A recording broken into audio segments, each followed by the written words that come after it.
comprenez les caprices de la technologie. Donc, bienvenue à tous sur ce forum, cette réunion hebdomadaire lundi parlons radiologie. Le thème en cours d'exploitation porte sur les tumeurs cérébrales. Et signalons que le thème a déjà été introduit la semaine passée par le professeur Dr Mata. Aujourd'hui, c'est donc la deuxième partie au cours de laquelle nous aurons le point de vue du neuroradiologue sur les tumeurs gliales. Mais cela nous sera présenté par Dr Dieudonné qu'on attendait, tous radiologues au centre hospitalier de Valenciennes en France. Il sera succédé en termes de prise de parole par le professeur Édouard Fomekang, qui est neurochirurgien aux cliniques universitaires de Saint-Luc de Bruxelles et aussi à l'Université catholique de Louvain. Ensuite viendra le tour de l'anatomopathologiste, je cite le professeur Dr Bienvenu Leboisé de l'Université de Kinshasa et actuellement directeur du Centre national de lutte contre le cancer en RDC. Alors, nous souhaitons que pour gagner du temps, puisqu'on a vraiment perdu du temps là, le jeu de questions-réponses puisse intervenir à la fin.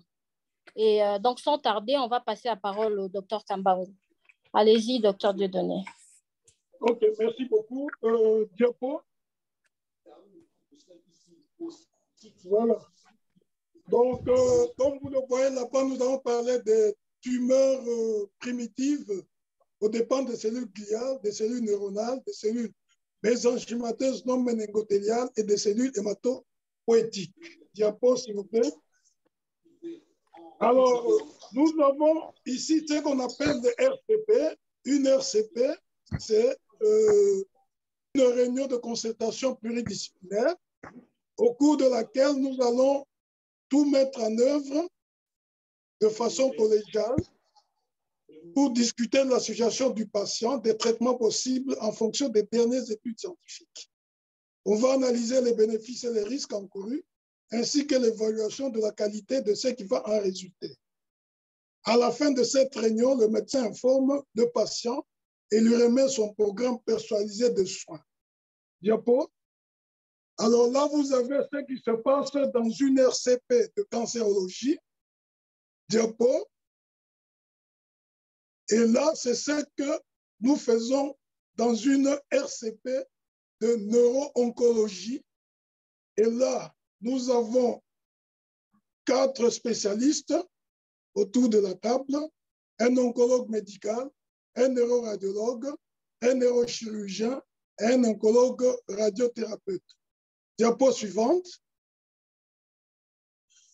Là, je vous montre l'orientation des patients en RCP de neuro-oncologie tel qu'on l'a fait au CHRU de Lille.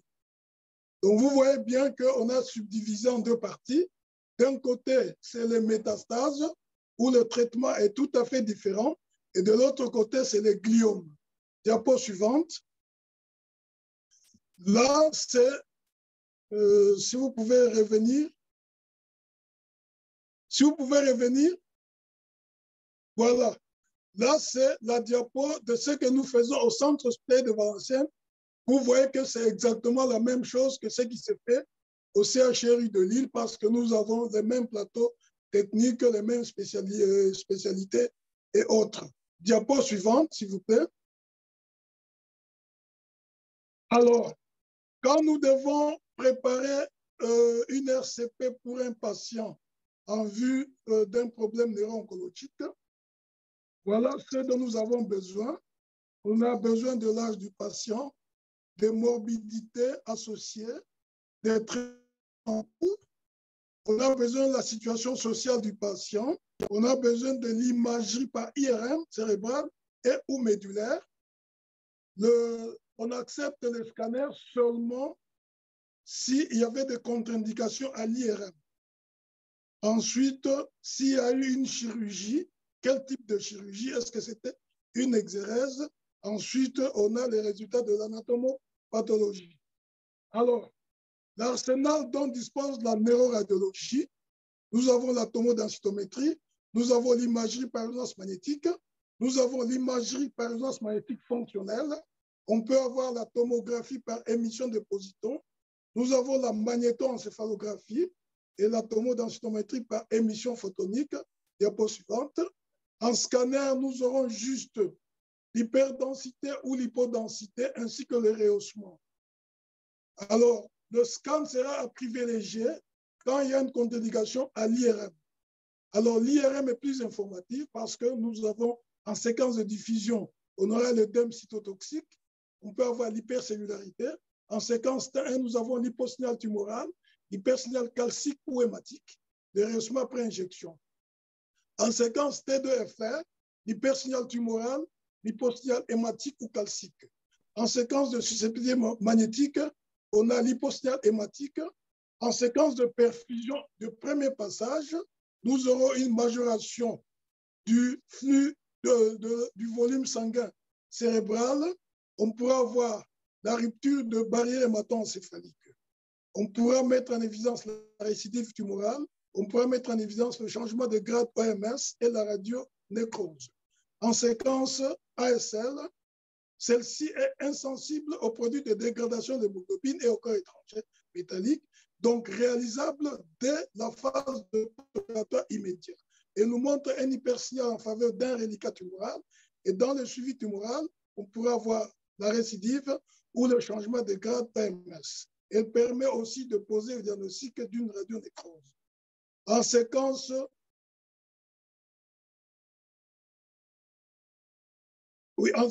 d'études des métabolites, nous aurons l'étude des métabolites pour les diagnostics ou les diagnostics différentiels. L'IRM fonctionnel va permettre de visualiser les aires fonctionnelles pour guider la chirurgie. Diapo suivante. Alors, nous commençons avec les gliomes diffus. Diapo suivante. La cellule gliale est une cellule spécialisée dans la fonction et d'entourer, de soutenir et d'isoler les cellules nerveuses, les neurones, du système nerveux central, donc encéphale et moelle épinière. Les principaux types de cellules gliales sont les oligodendrocytes, les astrocytes, les cellules microgliales et les épendymocytes. La cellule gliale est aussi appelée cellule neurogliale. Diapo suivante. Au niveau du système nerveux central, les tumeurs sont dénommées en fonction de la cellule d'origine. Ainsi, nous aurons les astrocytomes qui dépendent des cellules astrocytaires, les oligodendrocytes qui vont donner les oligodendrogliomes, les cellules épendymères vont donner les épendymoses, les cellules des nerfs périphériques sont associées aux neurinomes. Le terme de gliome regroupe d'une façon générale l'ensemble des tumeurs issues des cellules gliales, dont l'acception neurochirurgicale du terme. Les méningiomes sont issus des cellules arachnoïdiennes de la face interne de la tumeur mère et les tumeurs neuronales sont exceptionnelles car les neurones ne se divisent pas. Diapo suivante. Là, nous avons un tableau qui nous montre en fonction de l'âge les principales tumeurs que nous pouvons voir. On voit que les gliomes, les glioblastomes, c'est au-delà de 55 ans, donc c'est la tumeur de la personne âgée. Diapo suivante. Alors, la classification MS 2016 des gliomes diffus ne se base plus seulement sur les critères morphologiques, mais va incorporer également les paramètres moléculaires qui vont aboutir à un diagnostic intégré en plusieurs strates. Cette classification définit des groupes tumoraux homogènes en termes de pronostic, de réponse au traitement, puisque les données de la littérature montrent que la classification moléculaire est mieux corrélée avec l'évolution clinique que celle histologique. Diapo suivante. Alors, nous avons trois grandes voies de gliomatogénèse. Quand il n'y a pas de mutation d'IDH, on aboutit au glioblastome de mauvais pronostic.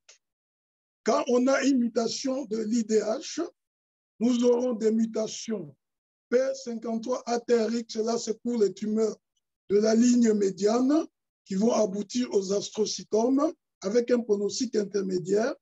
Et quand la mutation IDH est associée à une codélétion MP sur 1,19, donc P c'est le bras court et Q c'est le bras long, on va aboutir aux oligodendrogliomes qui sont de bons pronostics.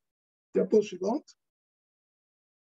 Alors, l'IDH1, c'est une mutation, c'est une enzyme, hein, c'est la mutation de cette enzyme qui est de bons pronostics. La codélétion des bras courts du chromosome 1 et du bras long du chromosome 19 sont des marqueurs de chimiosensibilité. Alors, nous avons trois groupes. On a les gliomes IDH mutés, on a les types sauvages, donc où il n'y a pas de mutation, et les types NOS, où nous n'avons pas de biologie moléculaire. Alors, l'oligodendrogliome, si et seulement si on a une mutation de IDH1 avec une codélétion MP19Q. Diapo suivante. Alors là, nous avons la classification OMS 2016. On peut passer, puisqu'on va revenir là-dessus dans la suite de cette présentation. Alors, les altérations cytoarchitecturales avec le grade tumoral. Donc, l'anatomopathologiste va classer le critère. Selon le grade 1, nous n'avons pas d'atypie nucléaire, il n'y a pas de mitose, il n'y a pas de prolifération endothéliale, il n'y a pas de nécrose. Le grade 2 OMS, il y a l'atypie nucléaire et les trois autres critères, il n'y en a pas. Pour le grade 3, nous avons atypie nucléaire et les mitoses. Ensuite, le grade 4, on a l'atypie nucléaire, les mitoses, plus ou moins la prolifération endothéliale et la nécrose. Diapo suivante. Alors là, nous avons un exemple de la façon dont nous allons réfléchir à RCP. Je crois qu'on peut passer ce tableau. Alors, les gliomes diffus sont des tumeurs primitives du système nerveux central constituées de cellules gliales de phénotype astrocytaire, oligodendroglial, intermédiaire, voire indéterminé, et c'est dans des proportions plus ou moins variables. Qui présentent une grande hétérogénéité cytoarchitecturale et moléculaire. L'évolution de tout gliome se fait plus ou moins progressivement, mais inexorablement vers l'anaplasie. Celle-ci associe un cortège de signes histologiques comportant des atypies cytonucléaires, une accentuation de l'activité mitotique et proliférative, ainsi que des anomalies de la microvascularisation. Ces anomalies couplées au phénomène hypoxique vont favoriser l'instauration de remaniements nécrotiques.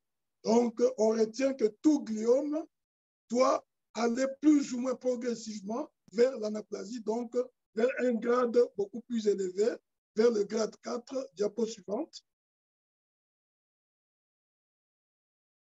Alors, les gliomes diffus, nous avons les gliomes de bas grade et les gliomes de haut grade.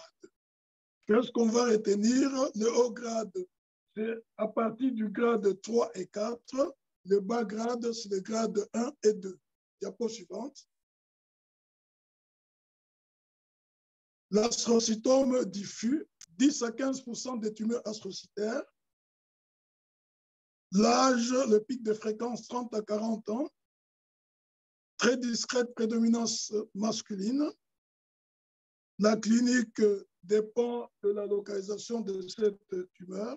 L'évolution lente pendant plusieurs années. Et les facteurs prédictifs négatifs, c'est l'âge, la présence d'un déficit neurologique, la taille de la tumeur et la qualité de l'extension de l'exérèse chirurgicale. Diapo suivante.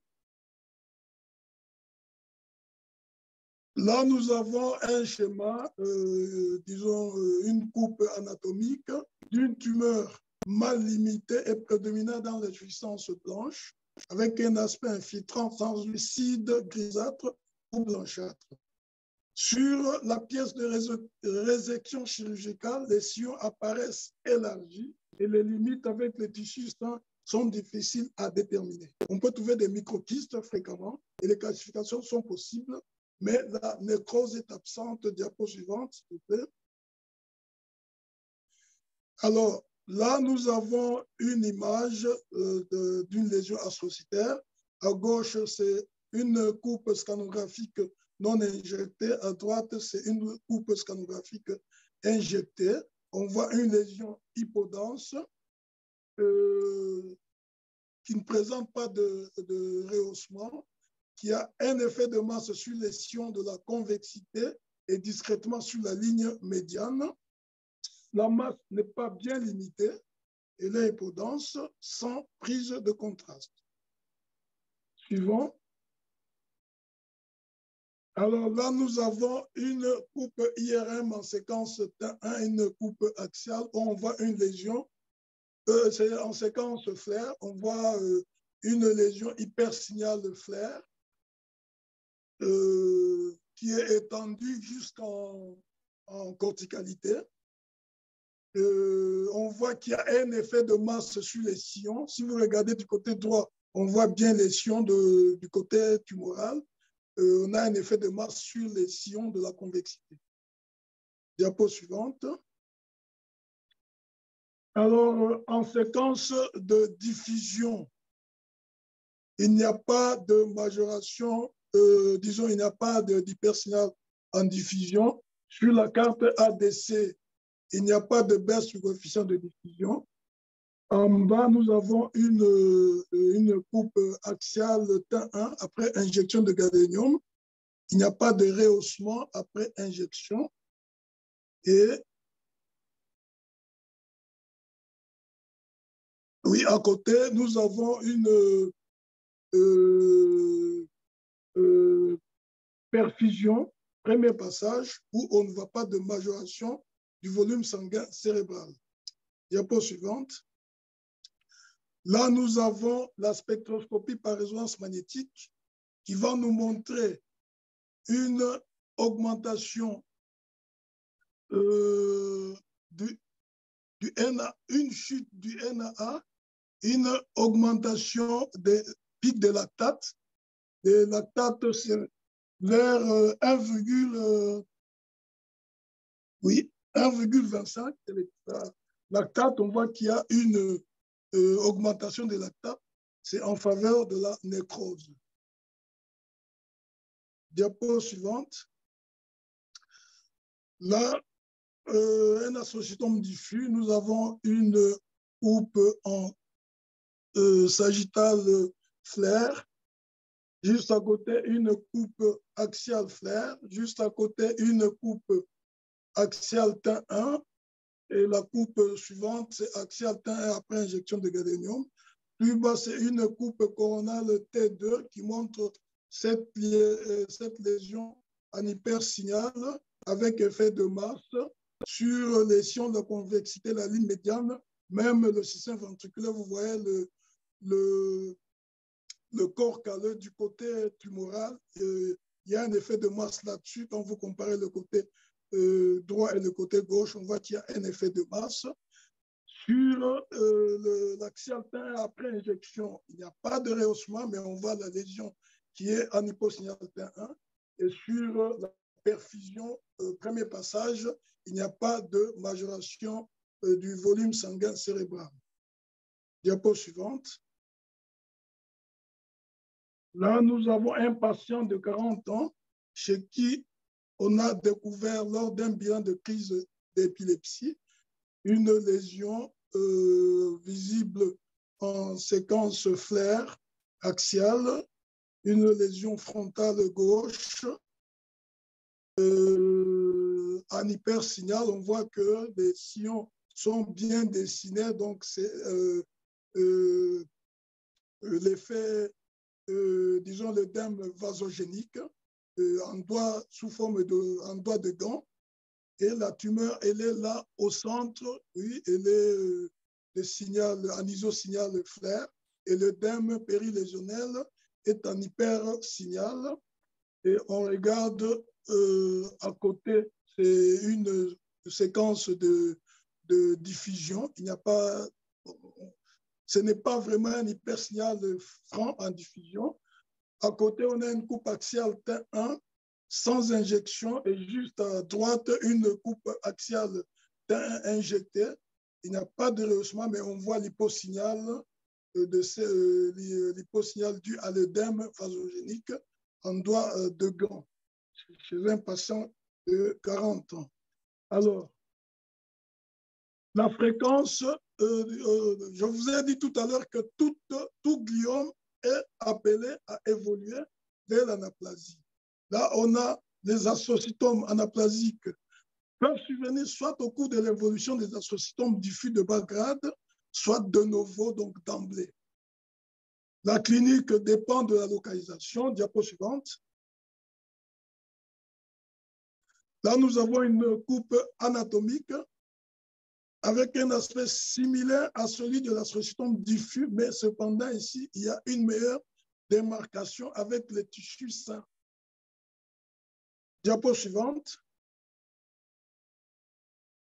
Là, nous avons une coupe scanographique axiale, passant par des ventricules latéraux. À gauche, c'est sans injection. À droite, c'est injecté. On voit bien la lésion qui est hypodense, avec un effet de masse sur le ventricule latéral homolatéral, un effet de masse sur la ligne médiane qui est refoulée. Donc, on a un engagement sous-factoriel, mais la tumeur n'est pas rehaussée. Diapo suivante. L'astrocytome anaplasique, toujours. Donc, une masse infiltrant et élargissant le cortex sous-jacent et s'étendant dans la puissance blanche profonde vers les ventricules, volontiers hétérogène, iso ou hyposignal T1, hypersignal T2 et flair, mais il n'y a pas de rehaussement. Toujours l'anaplasie. En diffusion, on a une élévation de la cellularité, donc on aura un édème cytotoxique comme dans l'AVC, mais ici, ce n'est pas la mort neuronale, mais c'est l'hypercellularité. Il y a beaucoup de cellules qui font que les mouvements browniens sont limités, ce qui fait que nous aurons une augmentation de la diffusion, avec sur à côté, on a la perfusion, premier passage. Donc, premier passage, ça dit, on va injecter le gadolinium, c'est par opposition à l'ASL, qui est une séquence où on n'injecte pas. Donc, quand on dit perfusion, premier passage, c'est l'injection du gadolinium. Cette injection fera que quand ça passe pour la première fois au niveau microcapillaire, nous aurons une baisse, un effet de susceptibilité qui va faire que ça va baisser et à partir de ça, on peut établir des cartes. Donc, premier passage, on voit qu'il y a une élévation du volume sanguin cérébral, mais pas très, très élevée. Et sur la spectroscopie par résonance magnétique, qui est plus bas, nous avons augmentation de la choline. La choline montre qu'on a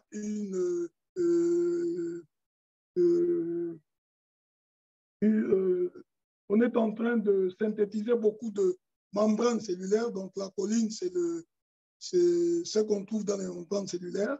Le NAA baisse. Le rapport choline sur NAA va augmenter et on aura l'apparition d'un pic de lipides. Le pic de lipides est toujours à droite sur cette courbe-là.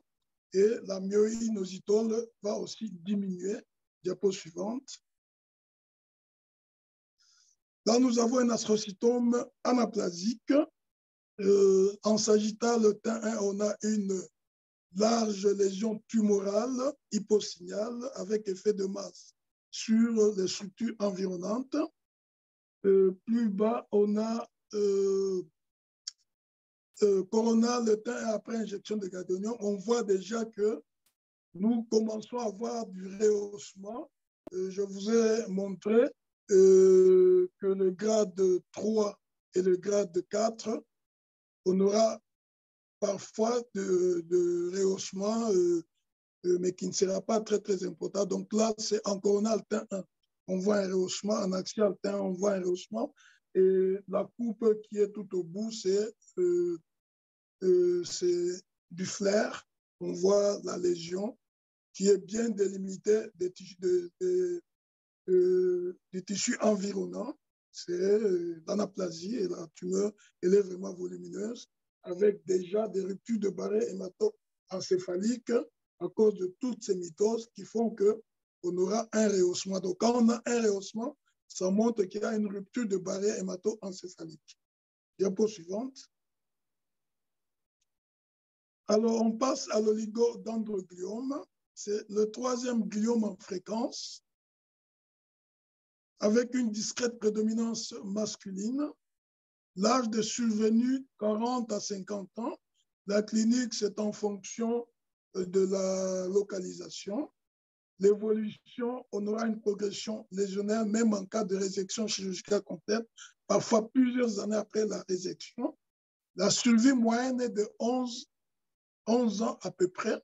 Je vous ai dit, l'oligodendrogliome, on doit avoir une mutation IDH et une codélétion MP19Q qui sont de bons pronostics.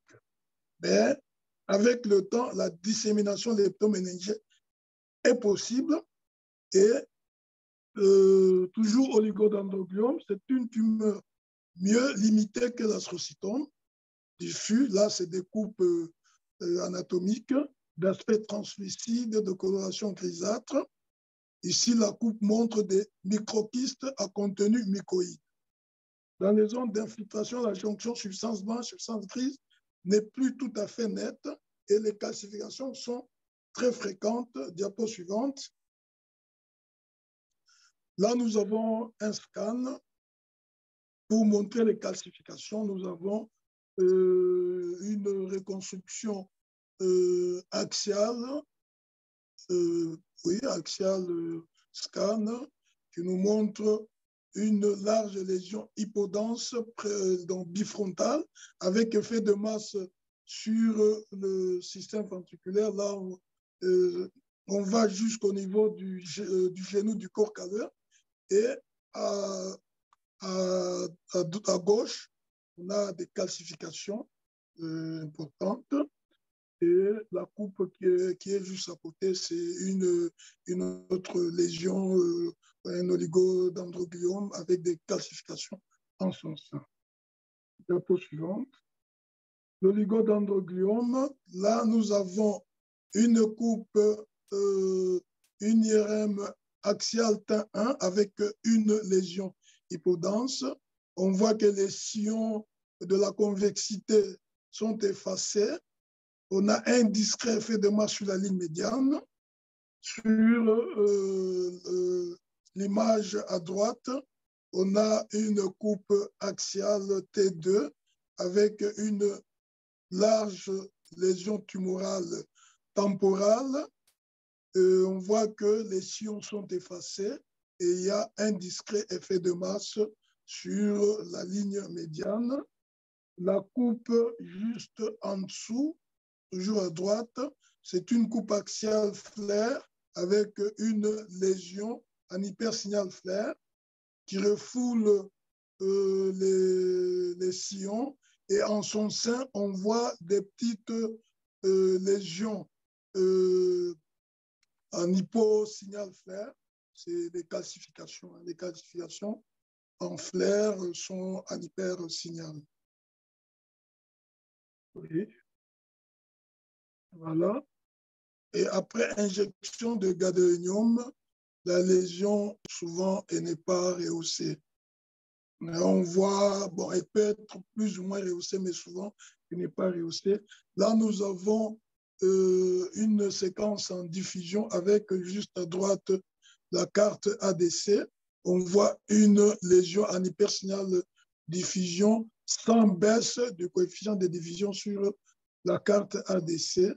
Donc, c'est un astrocytome de bas grade.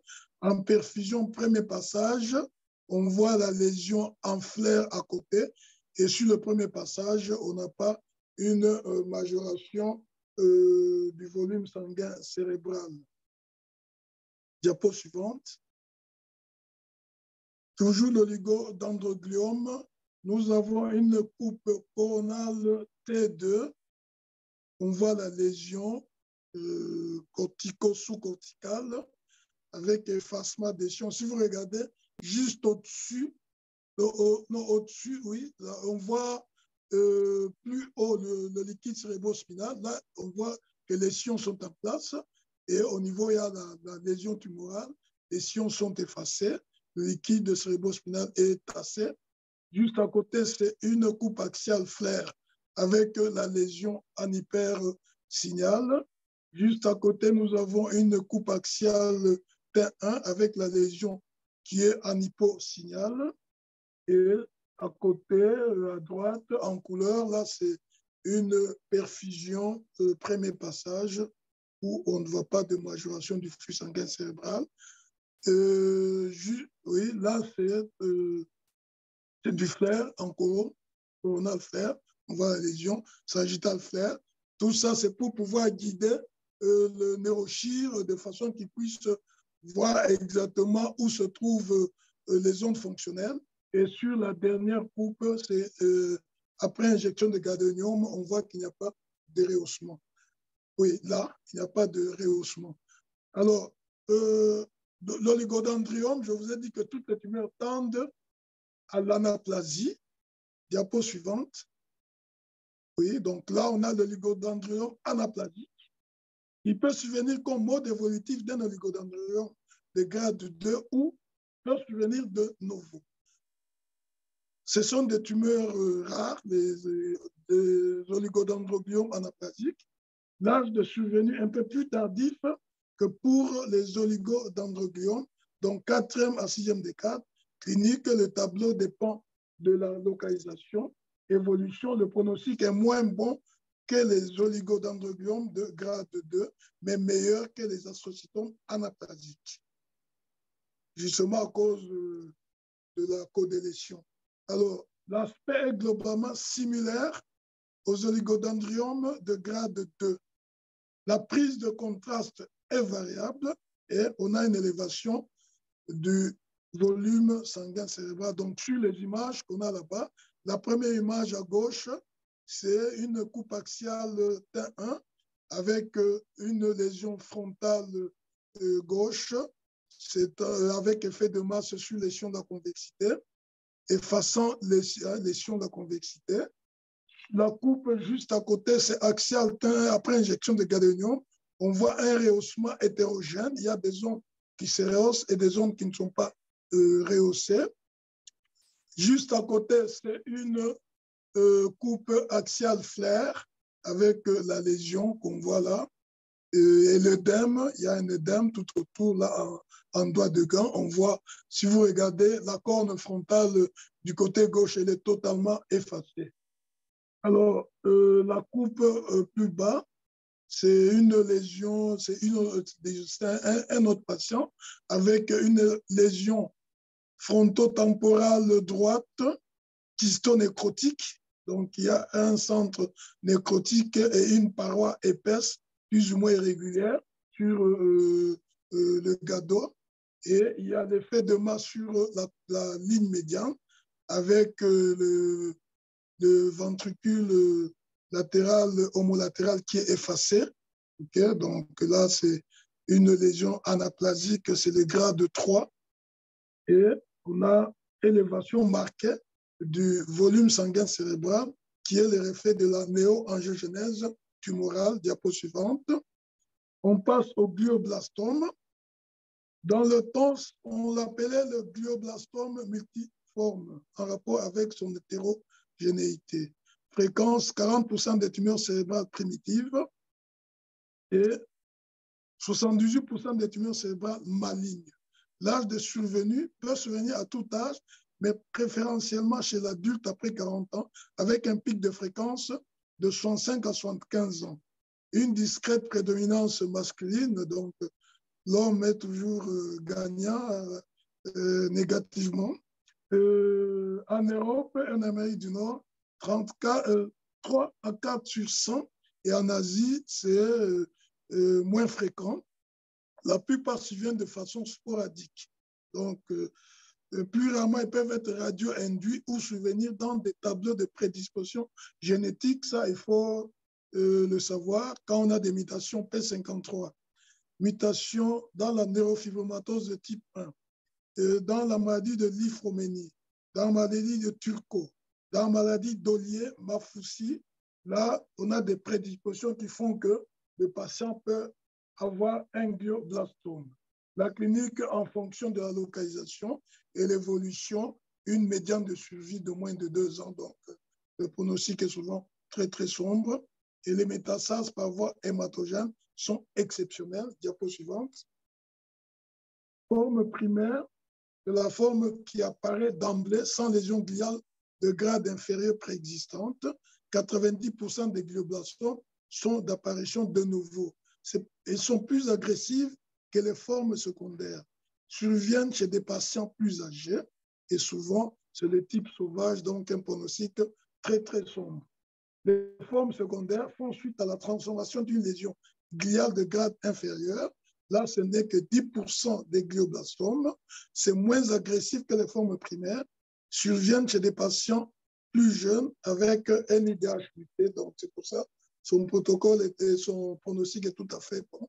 Là, nous avons une coupe anatomique qui montre cette monstrueuse lésion avec effet de masse sur les sillons de la convexité et sur la ligne médiane, avec tendance à la nécrose centrale. Diapo suivante. Oui, donc, c'est un pour les glioblastomes, soit on a un statut IDH non connu, soit on a un statut IDH négatif, c'est le type sauvage, très mauvais pronostic, soit on a un statut IDH 1 ou 2 muté, il n'y a pas de sans codélétion, un P19Q, c'est un pronostic meilleur que les 2 autres types que je vous ai cités. Diapo suivante. Là, nous avons une coupe scanographique axiale qui nous montre une lésion tumorale frontopariétale gauche avec des zones hyperdenses sur le scan à gauche qui est non injecté. Ça peut être un saignement ou quelque chose de ce genre-là. Les calcifications aussi peuvent être présentes, mais très, très rares. Sur la coupe à gauche, on voit la lésion fronto-pariétale gauche qui se rehausse, donc qui prend un rehaussement kystonécrotique, mais les parois sont irrégulières, épaisses, avec un important édème vasogénique tout autour, hein, l'hypodensité qui est autour du rehaussement. Mais ne vous en faites pas, dans tout autour, là, il y a plein de cellules tumorales, hein, donc ce n'est pas seulement la zone où il y a le rehaussement kystonécrotique, c'est là où il y a une rupture de barrière hémato-encéphalique, mais les cellules tumorales, je vous assure, elles sont situées un peu partout, hein, tout autour, là où il y a l'œdème, souvent, il y a des cellules tumorales. Diapo suivante. Alors là, nous avons à gauche une coupe IRM en séquence flair. On voit la lésion qui est hétérogène avec des plages et en hyposignal au centre, c'est les zones nécrotiques. On a tout autour l'œdème en hypersignal flair. Et à droite, nous avons le même examen injecté. On voit cette énorme lésion fronto-temporo-pariétale, hein, et pas au moins 3 lobes. Il y a un effet de masse sur les sillons de la convexité, sur la ligne médiane, et le rehaussement, on le voit bien, c'est comme sur le scan, une paroi épaisse, irrégulière, avec des zones nécrotiques en son sein, et c'est une lésion très, très agressive. Hein. Alors, en diffusion, nous avons la zone en hypersignal diffusion. C'est la zone où il y a une hypercellularité. Et au centre, c'est la zone nécrotique. Vous voyez bien que le centre, la zone nécrotique, a le même signal que le liquide cérébrospinal, hein, le liquide qui est dans le ventricule juste à côté. Donc, c'est une zone nécrotique. Et on voit sur la carte ADC qu'il y a une baisse du coefficient de diffusion. Donc, les zones qui sont en hypersignal sur la carte disons, sur la diffusion, présente une baisse du coefficient de diffusion sur la carte ADC. Donc, mais à ne pas confondre avec l'AVC. Hein. Mais plus bas, nous avons une zone, disons là, c'est une coupe axiale T2 écho de gradient, c'est une susceptibilité magnétique. On voit qu'il y a des remaniements hémorragiques en son sein. Donc, les séquences de susceptibilité magnétique nous permettent de voir l'hémorragie. Oui. Diapo suivante. On a encore un peu de temps, prof? Non, il nous reste 10 minutes hein, à tout casser. Maximum. OK. Et là, en perfusion, premier passage, nous avons pour les gliomes de haut grade, majoration du volume sanguin cérébral, les gliomes de bas grade, une majoration qui n'est pas importante. Et on voit les courbes là à côté. Du côté normal, c'est la courbe en rouge. Là, oui, c'est la courbe en rouge, la courbe normale. Et du côté pathologique, c'est la courbe en vert. On voit qu'il y a une très importante majoration du volume sanguin cérébral. Diapo suivante. Alors là, c'est pour vous montrer un peu ce qui se passe. Donc, la zone où il y a la prise de contraste, c'est là où il y a la néoangiogénèse et la rupture de barrière hémato-encéphalique. L'infiltration tissulaire en hypersignal T2 ou flair, c'est l'édème vasogénique que vous voyez là-bas.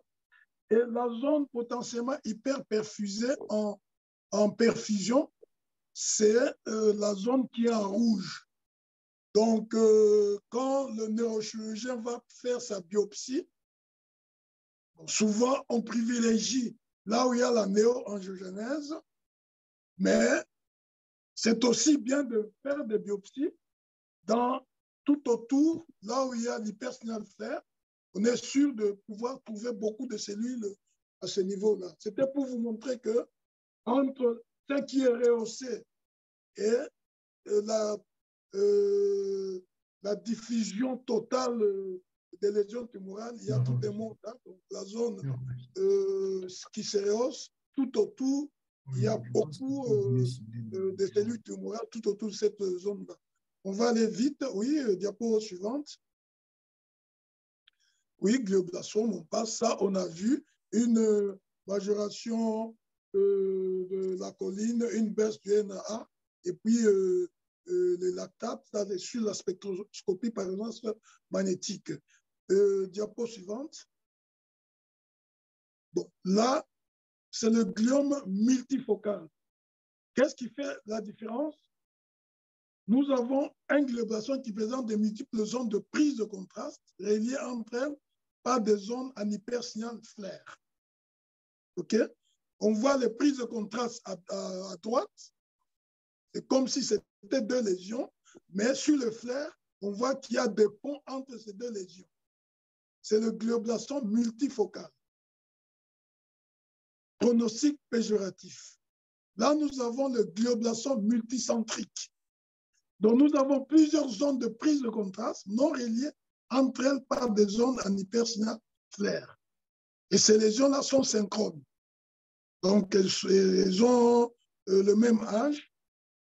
Mais au fait, avec la diapo que je vous ai montré tout à l'heure, tous ces ponts-là, il y a des cellules. Il y a des cellules, que ce soit multifocales ou multicentriques. Souvent, elles sont reliées entre elles justement par toutes ces cellules qu'on ne peut pas voir dans la prise de contraste et qu'on peut voir sur des séquences de perfusion ou d'ASM. Diapo suivante, s'il vous plaît. Alors, on a les gliomes du tronc. Là, ce n'est plus la mutation IDH. Là, on cherche des mutations des histones. Donc, dans la biologie moléculaire, on va tenir compte de ces mutations-là, mais sur la carte générale que je vous ai donnée, la classification de l'OMS 2016, tout est là-dessus. Donc là, on peut avancer. Je vais vous montrer les images rapidement.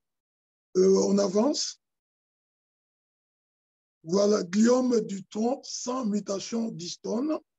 On a un tronc élargi. Au-dessus, à gauche, c'est un scanner.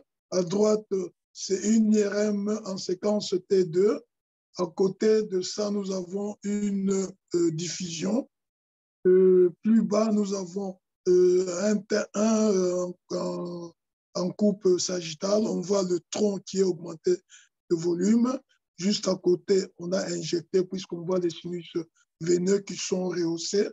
Et la dernière coupe, c'est un T1 axial injecté. On peut avancer. Oui, on avance. Gliome du tronc sans mutation, hein, donc le pronostic est mauvais. On peut évoluer, on peut avancer. Gliomatose. Voilà.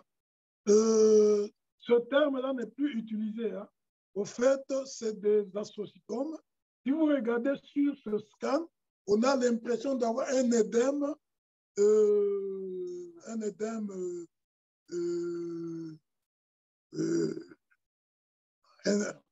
un important édème, puisque tous les sions sont effacés, tout ça. On peut passer à côté. C'est pour ça le scan, il faut vraiment le faire quand on n'a pas l'IRM. Et juste après, on peut passer à la diapo suivante. Voilà, c'est le même patient. En IRM, là, c'est la séquence flair. Vous voyez qu'il y a des lésions en hypersignal un peu partout. Là, on a une lésion au niveau du lobe cérébelleux droit, s'étendant au tronc. On voit que le quatrième ventricule est presque effacé. Donc, il y a risque à ce qu'on puisse avoir une hydrocéphalie qu'on doit pouvoir aller dériver en urgence. Donc, ça, c'est la gliomatose. Au fait, c'est astrocytaire. Même chose ici, un patient de 59 ans. Diapo suivante. Autre tumeur astrocytaire. Diapo suivante. Là, je vais vous citer. Hein. Astrocytome sous-épandymé à cellules géantes. C'est OMS grade 1. Là, c'est le xanthoastrocytome, la gliome chordoïde du troisième ventricule. Tout ça, c'est des grades inférieurs, grade 2. Ça se présente comme ça. Gliome chordoïde du troisième ventricule, grade 2. Diapo suivante. Astroblastome, il n'y a pas de grade histologique défini pour cette tumeur. Ici, on voit une large lésion tumorale, fronto-temporo-pariétale, très large, effet de masse sur les sillons. Là, c'est du T1 et à côté, c'est du T2. On voit une large tumeur, mais tout ça, il faudra faire la biopsie, donner un grade et tout ça. Donc, on peut passer, on regarde juste ces images, un gliome angiocentrique, c'est un grade 1. On avance. Alors, on passe aux tumeurs neuronales. Je vous ai dit que les neurones se divisent très, très rarement, mais on peut avoir des tumeurs, les DINET, tumeurs neuroépithéliales, dysembryoplasmiques, c'est une lésion visible à la surface du cortex, parfois avec un contingent ésophytique. Là, c'est scan. C'est une lésion hypodense corticale, parfois avec un petit effet de masse sur la corticale interne. Okay.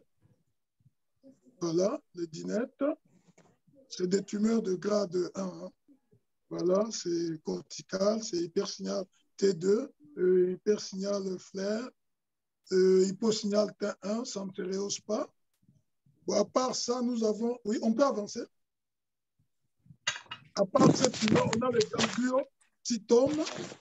C'est un gangliogliome. Hein. Donc là, nous avons deux contingents. Le contingent neuronal et le contingent glial. Mais c'est toujours des grades 1. Suivant. Oui. Excusez, docteur Kambangu. Oui. Je me demandais si on ne pouvait pas s'arrêter ici pour qu'on passe à la discussion, d'autant plus que c'est parti ici Je vais y revenir quand je vais parler des tumeurs sur pointe antérieure de l'enfant. Ils partagent presque les mêmes caractéristiques. Qu'est-ce que vous en pensez? Disons, on peut avancer. Je vous montre juste. Oui, ça, c'est presque une caractéristique chez l'enfant. Mais avançons juste les diapos qui sont plus bas. Bon, là, on trouve chez l'enfant. Oui, on avance. On peut avancer. Neurocytome. Oui, on avance. Oui, on peut avancer. Alors, les tumeurs mésenchymateuses, on va s'arrêter là-bas. Donc là, on vous donne la liste de toutes ces tumeurs mésenchymateuses non méningothéliales parce que ici, on n'a pas parlé du méningiome qui est extra-axial. Hein. Donc là, vous avez les mangioblastomes, les mangiomes, toutes ces tumeurs-là. Descendez. Diapo suivante. Bon, les mangioblastomes, c'est une de ces tumeurs mésenchymateuses. On avance, on termine les mangioblastomes, oui. On avance. Bon, les tumeurs hématopoïétiques, nous avons les lymphomes. De quoi on peut s'arrêter là-bas?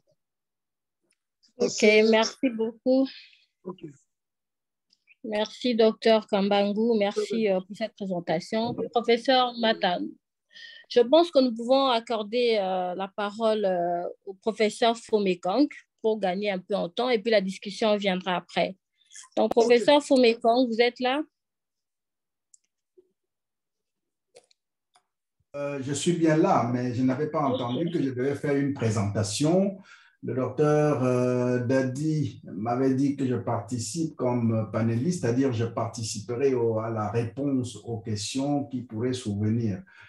Donc, je propose, si ça ne vous dérange pas, que si vous souhaitez que je parle d'un sujet spécifique avec diapositives associées, que l'on remette ça. Mais sinon, si c'est toujours important, je pourrais revenir sur la classification parce que le docteur, sur sa brillante présentation, a parlé de la classification de 2017.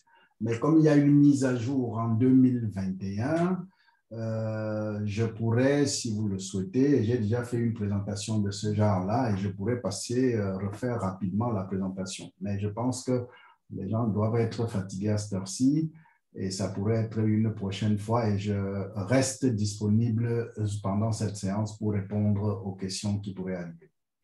D'accord. Merci beaucoup, professeur Fomekong.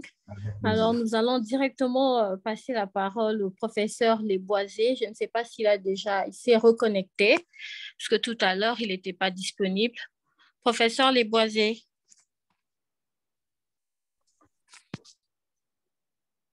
Alors, entre-temps, puisque le professeur Leboisier ne s'est pas reconnecté, nous allons donc passer... on va faire un bref résumé. Docteur Minouche, je suis là. Docteur Minouche, je suis là. D'accord. Alors, professeur, docteur, bienvenue. Oui. J'ai fini ma réunion de tout à l'heure. Oui, docteur Kambangu, merci beaucoup de ce partage d'expérience. Vous savez, on reste, l'esprit afmédien nous exige ça, médecine d'ailleurs, médecine d'ici. Donc, nous qui sommes revenus au pays, voilà, plus ou moins 10 ans, donc on reste connectés pour avancer. Donc, la fois dernière, le lundi passé, j'avais fait un topo, surtout un peu très focusé sur la classification 2016 versus 2022. J'ai vu que le professeur Mekong voulait bien y revenir. Donc, on avait parlé un peu de ça. Qu'est-ce qui a apporté un peu la nouvelle, disons, la nouvelle classification OMS, appuyée sur... donc, j'avais fait l'historique. Je n'ai pas voulu peut-être partager la dia, mais ce que vous avez dit, c'est tout à fait vrai et je prends. Je vous remercie pour les commentaires, les images ANAPAT. Je vois les 4 critères basiques qu'on a toujours pris, les atypies, les mitoses, avec qui 67 aujourd'hui capital pour les tumeurs nerveuses, pour, disons, les tumeurs du système nerveux central, particulièrement les intras. Donc, et puis, tout ce qui vient... Donc, après, donc VGF, on a, et puis la nécrose, on sait apprécier. Donc, on est en phase, mais je voulais bien dire, parce que j'ai vu que vous avez commencé par les RCP. Là, j'ai remis un peu ma veste du directeur du Centre national de lutte contre les cancers. Donc, les RCP, c'est vrai, c'était Max parmi les piliers de la mise de l'implémentation actuelle du Centre national de lutte contre les cancers. Vous savez, c'est un jeune centre, à peine 27 mois. Donc, il y a 2 jours, c'était le 4 février. Donc, on a eu à faire un show avec le ministre tutelle. Bon, je lui ai passé les liens. Je ne sais pas s'il est en ligne. Excellence, si vous êtes en ligne, bonsoir. Non, mais sinon, peut-être on va... Dadi, tu pourras me balancer les recordings. Je pourrais lui envoyer ça. Il était très intéressé. Je ne sais pas s'il est en ligne. Je n'ai pas vérifié. Donc, voilà. Donc, on insiste parce que moi, en tant que directeur du Centre national, je compte beaucoup sur la diaspora. C'est comme ça, malgré l'agenda un peu très, très chargé ce soir, je tenais à être là pour passer ce message. Hein? Non, la diaspora africaine générale, hein, je vois nos frères, que ce soit c'est pas l'Afrique centrale ou d'ailleurs, je travaille d'ailleurs beaucoup avec nos collègues ouest-africains. Nous devons constituer une intelligence collective pour faire face à ce qui est un problème de santé publique, ce qui va arriver parce que vous savez, la transition épidémiologique, c'est une réalité, nous la vivons au quotidien. Donc, il faudra absolument que nous mettions en place ces systèmes de prendre en charge tout ce qui est comme des maladies non transmissibles, particulièrement les cancers, parce que nous sommes en plein dedans. On voit les cancers, la fréquence des cancers augmenter dans chaque tranche d'âge, que ce soit chez les enfants. Hein, le 15 février arrive, c'est la journée mondiale lutte contre les cancers pédiatriques. On va faire quelque chose ici aux cliniques université de Kinshasa. Donc, vraiment, nous devons être ensemble pour mettre en place, comme nous faisons là, échange, partage d'expériences, comment arriver à mettre en place un système intelligent pour prendre en charge le cancer, depuis la sensibilisation jusqu'à suivi post-traitement. On n'est pas là que pour parler de diagnostic, traitement. Non, nous devons voir un peu tous ces aspects-là. On pourra peut-être diversifier nos propos un peu plus tard. Donc, le message de ce soir, donc, on reste ensemble. J'attends peut-être des questions de précision parce que je sais, les gens vont se dire, ah, mais au pays, qu'est-ce qu'on a, qu'est-ce qu'on peut faire à ces jours? À ces jours, le pays, parce que je parle de ce que je maîtrise, donc le CNLC, c'est encore un peu minime. Donc, j'ai un système en place pour prendre en charge cette année 2200 malades. Donc, l'État a financé, on a des médicaments de base et on collabore avec Roche qui amène des médicaments. Donc, la chimiothérapie ciblée pour 624 patients et Roche a mis les systèmes, donc Anapat, immuno avec hybridation in situ et la fiche en place pour prendre en charge tous les cas de cancer, du moins le 624 avec Roche. Et nous sommes en train de pousser parce que là, il y a un centre qui va monter, qui est en train d'être construit, hein, aussi bien ici qu'à l'intérieur, pour que nous ayons un système d'environ 10 bunkers d'ici à 5 ans. Donc, ça va commencer cette année, avant la fin de l'année, probablement l'ouverture du premier bunker, disons, de l'État, parce que vous savez, il y a un seul bunker, donc un accélérateur privé à Kinshasa, mais qui nous aide déjà. On a fait un partenariat avec celui-là. Donc, nous mettons en place un système pour que ça puisse marcher et vraiment, nous comptons beaucoup sur la diaspora, aussi bien, disons, la diaspora africaine. Voilà le message, mais j'ai resté dispo pour l'échange en termes de questions-réponses. Donc, voilà. Merci. Merci beaucoup. Merci, professeur Lesboisier, pour votre intervention. Donc, entre-temps, est-ce qu'on a des questions? Comme ça, on peut passer directement aux questions. Mais sinon, pour ceux qui nous ont rejoints entre-temps, il faut dire que Dr Kambangu a parlé des gliomes, des tumeurs gliales en général. Il a insisté sur la prise en charge qui doit être collégiale, donc en RCP, et pour arriver au diagnostic, mais aussi soigner. Et il a passé en revue pour chaque type de tumeur. Il a fait quelques rappels épidémiologiques. Il a évoqué quelques aspects cliniques avec l'évolution. Mais surtout, il nous a vraiment enrichi avec les différentes expressions sur les différents examens d'imagerie, notamment morphologiques et fonctionnels. Et sans négliger l'apport très important ou capital de l'IRM, constituant ainsi une belle banque des images. Entre-temps, est-ce qu'il y a des questions? Moi, j'ai une question pour commencer les choses. Oui. Peut-être que je vais revenir le 20 quand je vais parler de tumeurs supratentoriales de l'enfant. Mais déjà, dans le peu de jeu, je voulais poser la question au professeur Lesboisier. Est-ce que nos malades, parce qu'ici, il y a des tumeurs rares, par exemple de mutation, il y a ce qu'on appelle des essais cliniques qui sont en cours dans plusieurs pays, c'est souvent l'Europe et l'Amérique du Nord. est-ce qu'on vous intéresse aussi ou bien êtes-vous informé pour ces essais cliniques? Est-ce que certains de nos malades qui sont éligibles par rapport aux critères d'inclusion de ces essais cliniques sont-ils inclus dans le grand groupe des essais cliniques qui se passent en Europe et en Amérique du Nord? Oui, Minouche, je peux? Oui, vous pouvez, professeur Ami. Oui, écoute, professeur Mata, cher Dadi, nous sommes en phase avec, en termes d'essais cliniques, le CNLC, la collaboration avec Roche 2021-2025, ça inclut ça. Donc, pour ton information, j'avais dit ça déjà la semaine passée, il y a dans les NIH, donc les Américains, qui sont très intéressés par ce qui se passe actuellement au pays. Ils étaient venus la semaine passée, ils reviennent le 25 mars, une grande délégation pour mettre en place, ils ont compris, donc on va aller jusqu'à le plus haut sommet pour mettre en place ça. Mais nous utilisons actuellement, donc je suis en connexion avec l'INRV, tu sais, à l'INRV, les Japonais ont mis ensemble un centre d'essais cliniques. Voilà. Donc, nous sommes en phase et c'est prévu déjà de cette année commencer cela, particulièrement avec Roche, dans le produit Roche, et puis ça va s'étendre. Donc, pour l'instant, ça n'a pas encore démarré, mais c'est prévu. On pourra en parler un peu à Merci partir beaucoup, après. professeur. D'accord. Merci, professeur. Professeur Dadi, vous êtes satisfait? Oui, oui. Merci. D'accord, merci. Je peux aussi poser une question au professeur Fomekong. Alors, Oui, quand dans nos milieux, on n'a pas vraiment la disponibilité de l'IRM, surtout pour faire notamment la diffusion et la perfusion avec l'option fonctionnelle. Est-ce que je ne sais pas, par rapport au scanner, est-ce que par rapport à ce qu'on a vu, par rapport à ce que Dr Kambang nous a montré ce soir, est-ce que les images scanographiques sont-elles suffisantes pour passer directement à une neurochirurgie, ou bien il faudrait à tout prix passer par une biopsie et ensuite la neurochirurgie?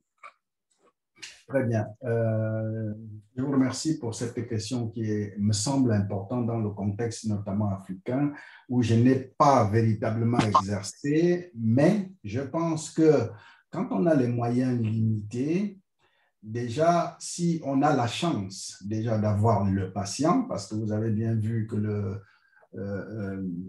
présentateur nous a dit que le glioblastome en particulier est une tumeur très, très agressive et avec une moyenne de survie de moins de 2 ans. Donc, si on a la chance déjà d'avoir un patient et surtout de brillants anatomopathologistes, comme je vois qu'on en a, je pense qu'il faut commencer par minimum faire une biopsie si on n'a que le scanner, parce que le scanner va déjà être orienté. Et si on se rend compte qu'il s'agit d'un glioblastome, je pense qu'on peut très rapidement, ce serait raisonnable de ne pas aller plus loin. Par contre, si vous faites une biopsie et qu'à l'anatomopathologie, on vous répond qu'on est en face d'une tumeur de grade moins élevé, notamment de grade 1 ou 2, ça vaut la peine de dégrossir parce que même nous ici, même si on me donne une IRM, je ne peux pas promettre aux patients avec une tumeur de bas grade ou de moyen grade, à moins que ce soit une tumeur de type astrocytome pilocystique,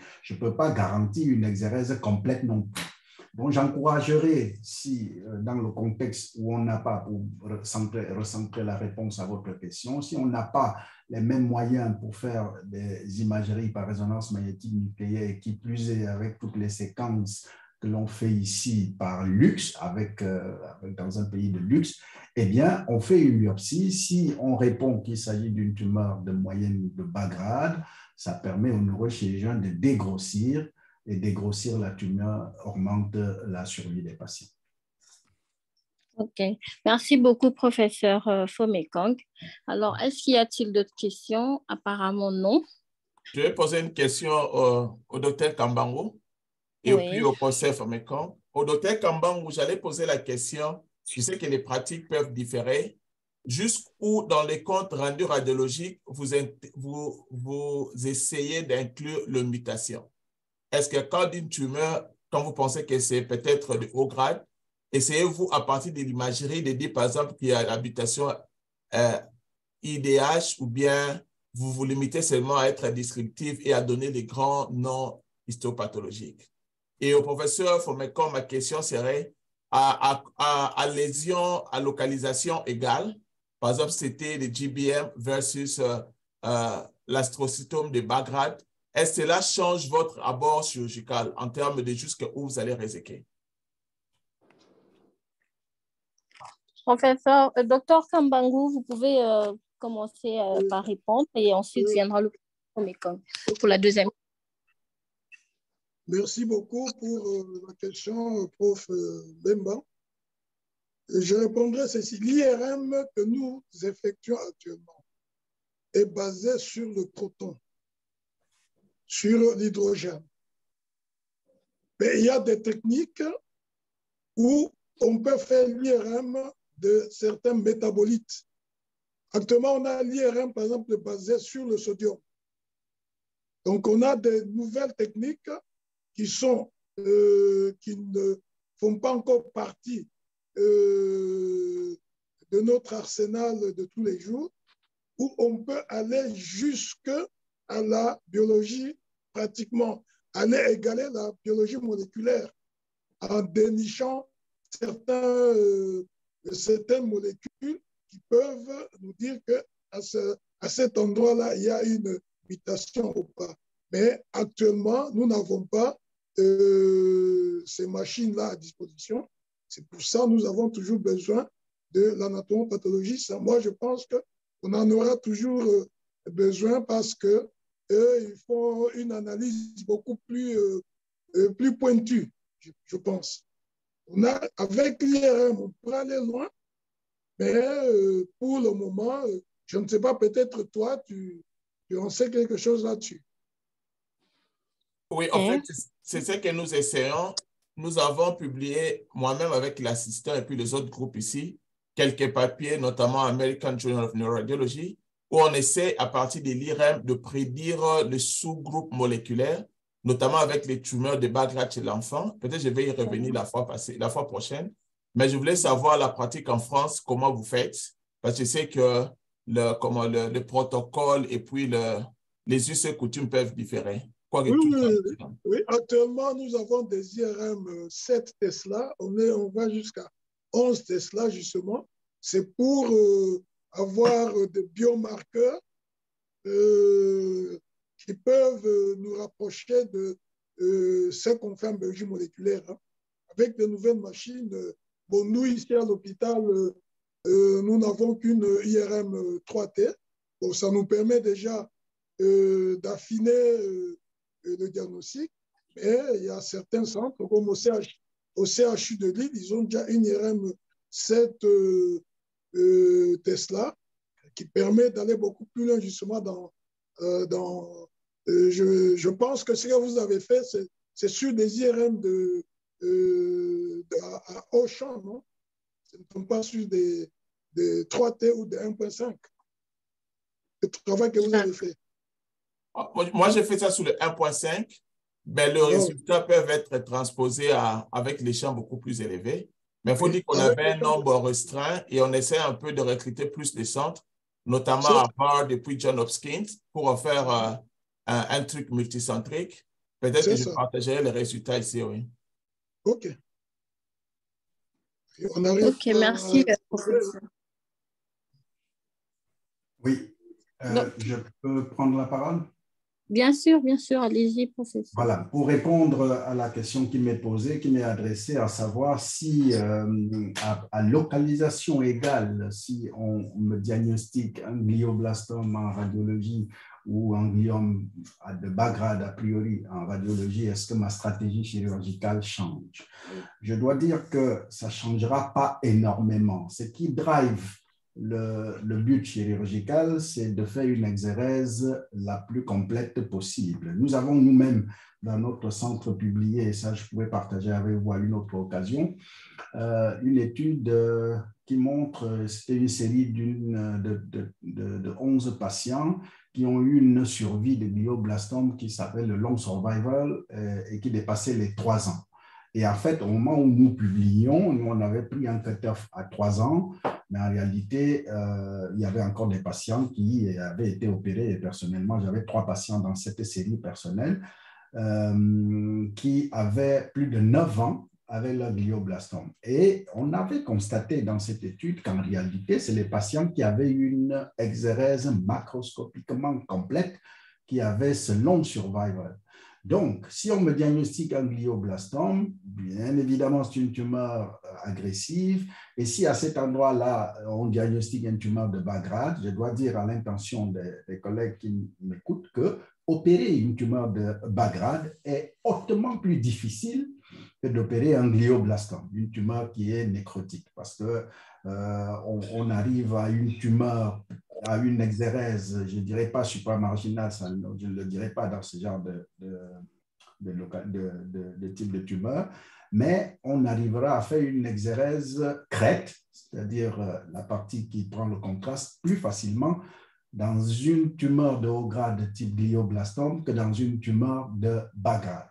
Dans une tumeur de bas grade, à localisation égale, on aura plus de difficultés, mais bon, comme c'est des tumeurs de bon pronostic, d'une part, et d'autre part, des tumeurs chez les gens qui sont encore fonctionnels, dont les hommes sont encore très fonctionnels, il faudra rester prudent. La stratégie se limitera donc à être beaucoup plus prudent chez ce genre de patients que des patients ayant des tumeurs d'emblée de haut grade. D'accord. Merci beaucoup, professeur. J'ai rapproché la réponse, en tout cas. Oui. Alors, professeur Dadi, êtes-vous satisfait Oui, je vais poser 2 autres questions pour ne pas monopoliser la parole. La première, je vais poser ça au professeur Leboise. Oui. Quand vous avez une tumeur pour laquelle il y a eu déjà une imagerie qui a été faite, jusqu'à quelle extension vous utilisez les comptes rendus des radiologies pour vous guider dans votre diagnostic histopathologique? Et au professeur Fomekon, je vais demander dans quel cas vous demandez les PET après l'IRM. Est-ce vous qui demandez ou c'est les radiologues dans votre institution qui demandent que vous obteniez ça en plus? Et une dernière question au docteur Kambangu. Est-ce que vous faites le PET à méthionine déjà ou pas encore? Professeur Leboisier, à vous la parole. Merci, madame la modératrice. Bien, Dadi, c'est simple, c'est-à-dire, vous savez, la démarche diagnostique d'ANAPAT, c'est une démarche qui, je vais aller, vous savez, aujourd'hui, je ne vais pas m'étaler des diagnostics intégrés, donc c'est une démarche qui tient compte de tout ce qui arrive. Donc, depuis les renseignements cliniques, passant par des renseignements, tout ce qui est paraclinique, c'est-à-dire la biologie, on prend l'imagerie médicale, des descriptions de l'examen macroscopique et l'intégration de trouvailles de l'examen histologique. Donc, forcément, le compte rendu de l'ANAPAT tient compte de tout ce qui est des antériorités sur le plan clinique et tout ça, on intègre. Et surtout, quand avant de tirer une conclusion, on interagit avec les collègues et les imagistes ou les collègues cliniciens pour pouvoir avoir un compte rendu le plus consensuel possible. Et bien entendu, dans le contexte des RCP, on va remettre ça sur table et on discute beaucoup déjà ici à la maison avec Frédéric, avec le prof Louyer, avec les autres, toutes autres, même Minouche. Donc, on tient le Serge Malenga, tout ça, à avoir le consensus le plus possible. Parce que nous savons que c'est l'intégration de tous les aspects. C'est pas parce que l'imagerie a décrit, voilà, on pense à ce qui est, non, non. Nous allons, et aujourd'hui, je vais peut-être ajouter, je termine par là, que nous sommes quand même équipés, nous sommes des rares, on a un plateau technique particulièrement, moi je parle en tant que chef de service de biologie des pathologies moléculaires, donc j'ai un plateau technique, je suis à une 60aine d'anticorps, notamment quand on parle de l'IDH1 et tout ça, donc c'est de trucs qui se trouvent, c'est pas une fiction, c'est des réalités qu'on a ici au Congo. C'est peut-être, il faut scaler ça, c'est-à-dire changer d'échelle, prendre un peu le maximum de malades parce qu'on est encore un peu avec des gens qui connaissent, des profs Zambine, Talaja, Boyen, Kamassad, les gens qui connaissent et qui demandent, mais les autres ne savent pas ce qu'il y a. Mais on a fait un effort d'interagir et c'est vraiment, je t'encourage dans ce que tu fais connaît un peu plus de lundi, comme ça, la imagerie médicale, pour parler de votre domaine, mais je vais, à partir de maintenant qu'on commence, hein, les autorités politiques nous soutiennent, on va essayer d'étendre ça à d'autres domaines pour qu'on ait le plus large, la plus large audience possible, que les gens soient au courant des nouvelles technologies, des nouvelles possibilités diagnostiques et thérapeutiques disponibles dans notre contexte. Voilà. Merci, professeur. Merci pour les opportunités à venir. Donc, professeur Fomekong, vous pouvez répondre à la question, s'il vous plaît. Très bien, madame. Merci beaucoup de me redonner la parole. Et alors, on m'a posé la question de savoir si nous faisons des PET et si nous faisons des PET, nous les laissons demander par quelqu'un d'autre ou si nous les demandons nous-mêmes. Je dois même presque dire que dans quasiment tous les tumeurs cérébrales, nous avons tendance à demander des PET scans à la méthionine. Pourquoi? Parce que en général, ça nous orientera pour des tumeurs. Bon, je vous ai dit, pour les glioblastomes, ça saute aux yeux, mais dans la majorité des cas, on doit pouvoir savoir si ces tumeurs, après opératoire, se rapprochent plus des tumeurs de haut grade ou s'il y a des parties en haut grade ou en train de se transformer en tumeurs de grade 4 ou pas. Et alors, donc, du coup, on demande relativement systématiquement des PET scans à la méthionine pour diriger le geste chirurgical. Je vous ai parlé de l'exérèse crête lorsqu'il y a une prise de contraste à l'IRM, mais s'il n'y a pas de prise de contraste ou si elle est très limitée et que la lésion est malgré tout PET positif, eh bien, l'exérèse chirurgical visera les parties PET positives. Donc, il serait un peu pitoyable d'opérer un patient et de laisser une zone en cours de transformation.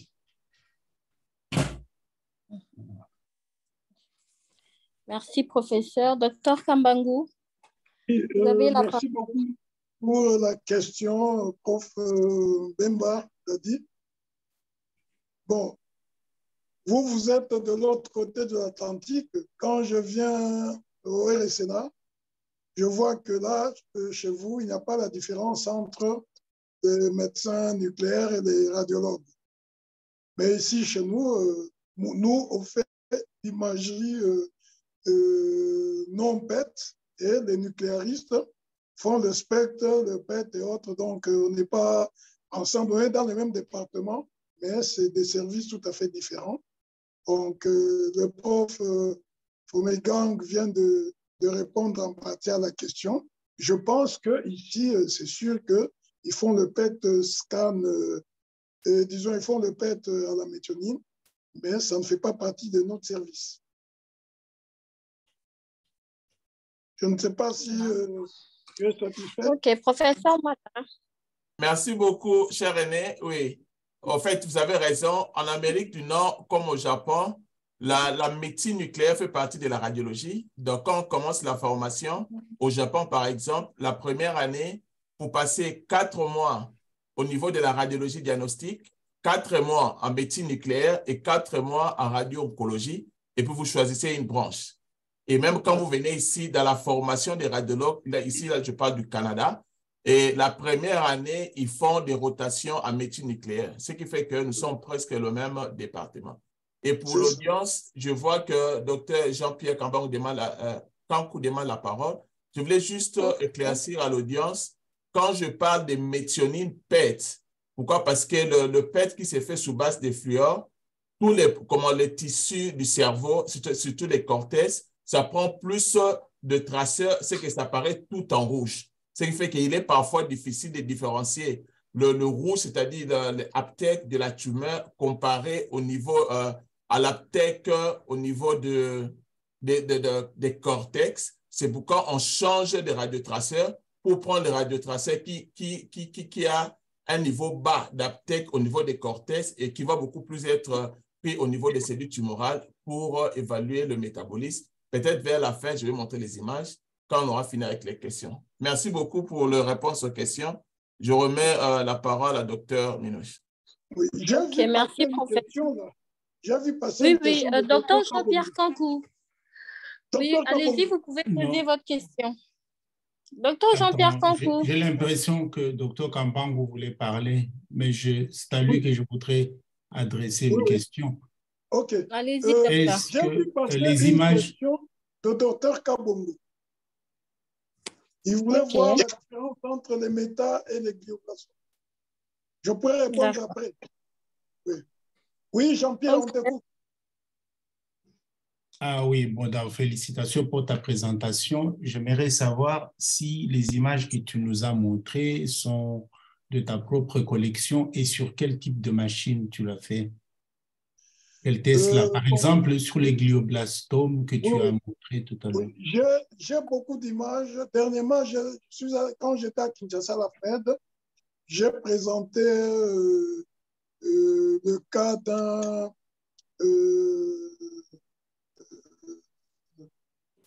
lymphome primitif du système nerveux central. Là, j'avais des très, très belles images. Il y a quelques images qui sont de ma collection, mais je n'ai pas tout mis parce que si je vous montrais le suivi, par exemple, d'un glioblastome, avec les images en ASL, puisque maintenant, c'est l'ASL que nous faisons parce que là, on n'injecte pas du code de contraste, c'est rapide, le traitement, le post-traitement se fait tout seul. Des images splendides. J'aurai l'occasion de vous en montrer lors d'une prochaine réunion où on voit, on fait la différence entre une radionécrose et une progression tumorale. Très, très, très bien. Mais les images que j'ai montrées, il y a des images que j'ai demandées à certains auteurs et quelques images sont de ma propre collection. Mais j'en ai tout un tas parce que là, j'étais en vacation tous les lundis après-midi. Je suis en vacation jusqu'à 21h et la grande partie de ma vacation, c'est sur les glioblastomes, le suivi des glioblastomes, oligodendrogliome, astrocytome, un peu de sclérose en plaques, mais j'ai une fabuleuse collection d'images. Je pourrais, on a toute une bibliothèque. Justement, pour enchaîner, là, j'ai vu qu'une classification des glioblastomes qui sont allés jusqu'à 8. Hein, c'est ça? Oui. Des glioblastomes, hein, oui. de haut grade, là, que tu nous as montré. Je ne sais pas si le neurochirurgien, il tient vraiment, bon, je sais qu'il y a d'autres choses à faire, mais sous le plan radiologique, si cette classification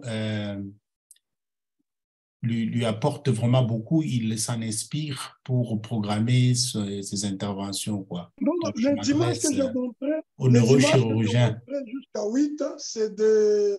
J'expliquais seulement, ce n'est pas la classification OMS. Ah. C'était des cas que je montrais. Oui.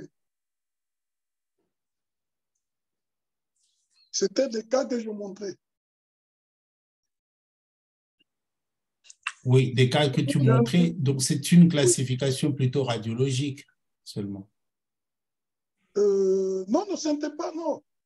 C'était des chapitres. Je mettais glioblastome 1, non, c'était la façon de présenter mes diapos. Ah oui, d'accord. Une forme de pagination. J'étais en train de me poser la question, il y a une nouveauté ou quoi? Non. C'était une page, c'était des chapitres. Glioblastome 1, glioblastome 2, c'était des chapitres. Merci de m'avoir éclairé parce que je croyais que j'étais vraiment en retard par rapport à quelque chose. Peut-être que je ne suis pas le seul à avoir mal compris. Oui, non, mais je prends un peu la parole pour dire que comme tu as évoqué un neurochirurgien, je me permets de dire un petit mot là-dessus. Effectivement, au départ, quand je voyais ces diapositives, je dis mais ça, c'est quelle classification? Et très rapidement, j'ai compris, quand il a changé de type de tumeur, il a recommencé à 1. Et très rapidement, j'ai compris que c'était une classification. Oui, moi j'en suis resté là et je me posais la question, mais c'est quoi? C'est peut-être nouveau? Est-ce que ce sont les... Ouais. Bon, voilà, merci. Hein. Okay. J'ai bien fait de poser ma question, si elle paraissait... Non, c'est très bien, merci beaucoup. Alors, le docteur Kabongo a posé une question. Comment différencier les méta des glioblastomes? Je peux répondre? Oui, vous pouvez répondre. Oui. Alors, les métastases arrivent dans le cerveau par voie hématogène, principalement. OK? Et quand ils arrivent par voie hématogène, le diamètre des artérioles au niveau cortical, c'est à peu près 500 microns. Et les métas, elles sont beaucoup plus grosses que 500 microns. Donc, elles s'arrêtent en périphérie. Donc, les métas, déjà, elles sont corticales. Elles s'arrêtent en périphérie. Et les lésions, les métastases, il y a une très grande réaction qui font qu'il y a un œdème vasogénique très, très, très important. On peut avoir parfois les métas, on voit juste l'œdème, et c'est quand on va injecter qu'on verra une petite lésion en corticalité. Alors que les glioblastomes, c'est des différentes images que je vous ai montrées, c'est des tumeurs intra-axiales, des grosses tumeurs avec toutes les caractéristiques que je vous ai montrées. Les métas, souvent, elles sont petites, kystonécrotiques, avec un œdème vasogénique très, très important. À taille égale, le glioblastome a un œdème vasogénique moins important qu'une méta. Et puis, il y a l'histoire clinique du patient. Et puis, non, on fait très facilement la différence dans la plupart des cas. Dans la plupart des cas. Et puis, les métas, elles peuvent être nombreuses parce qu'elles arrivent par voie hématogène. On peut avoir plusieurs métas. Donc, c'est ça, c'est les éléments sur lesquels on se base. Et sont au niveau cortical parce que c'est comme des abcès. Hein. Les abcès aussi sont toujours en corticalité parce qu'elles sont grosses pour aller au-delà des artérioles qui arrivent au niveau cortical. Donc, les abcès et les métas, elles sont au niveau cortical. Ensuite, avec tout ce que nous avons, je vous ai montré tout l'arsenal du neuroradiologue. Donc, on a toutes ces séquences qu'on peut faire. Les métas peuvent saigner. Donc, on va s'aider beaucoup ces séquences de susceptibilité magnétique, tout ça. Donc, nous avons un arsenal important qui va nous permettre de différencier les métas, les abcès et les glioblastomes. Je ne sais pas si vous êtes satisfait de la réponse. Merci, docteur Kambangu. Il est 22h moins 2 minutes, heure de Kinshasa.